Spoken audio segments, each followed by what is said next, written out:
At Earthlink, we believe the internet can change the way you live, the way you work, the way you learn. I was at Earthlink for 10 years, and while I was there, Earthlink stock went public. And overnight, my stock options were, several $1 million. I show up to work the next day, and there were administrative assistants showing up, in their new, Audi TTs, and VPs showing up in their, new Mercedes Benzes. And I came to work with my my car, the 91 Geo Metro, 3 cylinders. I'm Tom, and this is my wife Bree, and we live in Pomona, California, which is a suburb of Los Angeles. It is the 4th largest city in LA County. It's bigger than Pasadena, but it is also the 2nd poorest city in LA County. So that's a lot of poverty over a large population. When I was in college, Isaiah 58 convicted me of God's love for the poor, and I felt like I didn't understand his heart for the poor, and I wanted to, because I wanted to understand more of God's heart. And so because of that, I moved to Pomona, California, to the inner city, to work with the poor and see how God worked and what his love was like. When we were engaged and decided that we would live at or below the medium household income level for the nation, we looked at our budget, and we realized that one of the first things that was going to get impacted was this honeymoon trip that we had been talking about, this overseas trip. What's amazing is a year later, we get a call from Target, and they said, "Congratulations, you've won our honeymoon giveaway sweepstakes." And they said, "And you registered for a Califon pan," Which we still have. which you still have, and they said that automatically entered you into the Califon Target honeymoon giveaway sweepstakes. What we won was a 7-day, all-expense-paid trip to Tuscany, Italy. It was really amazing. But what I remember from that time was Bree turning to me and saying, "This is God's confirmation that he will take care of us, that he will be generous, and he will give us more than we can imagine." And that's been true. Growing up in the suburbs, I never really got to know many people. I never got to know my neighbors. People would drive their cars into their garages and go in their house and come back out through their garages, and I actually never saw anyone. And one day, Bree and I were walking down the street in front of our apartment, and 2 boys stopped us in the street.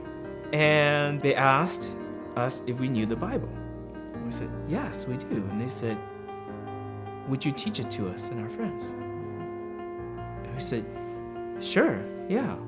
Come to our apartment Wednesday at 5 p.m. You know where we live, and we'll teach you the Bible." And so they show up Wednesday, 5 p.m. with half a dozen of their friends. Every week they show up to study the Bible.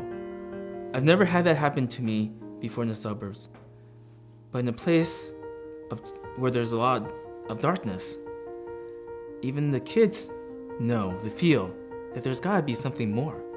There must be something better. And we get to be a part of that light, be part of shining God's light here in this neighborhood. Living in Pomona in the inner city gives us a lot of unique ministry experiences. There was a girl named Jenny who I had known for many years, and we invited her to live with us at the point when her life started to fall apart. Well, in the first month, she put on 10 pounds because she was just eating regular meals again and getting up at a normal time, getting to school. I went to the high school and got her transcripts, and she was still failing every class across the board. But in the remaining 12 weeks of school, she got all her grades up. She finished with A, B's, and C's. That year, as with other years, we continued to live on the medium household income level, which was about $45,000 that year. But on Jenny, we probably spent an extra $30,000 just on her. We saw Jenny's life completely change in 12 weeks from being a very undernourished and depressed young girl to really coming alive. And it was amazing that God would have us be a part of that transformation for her in her life. And I think we have to just believe as people who follow Jesus that our lives can make a difference when we follow him in what we're called to do.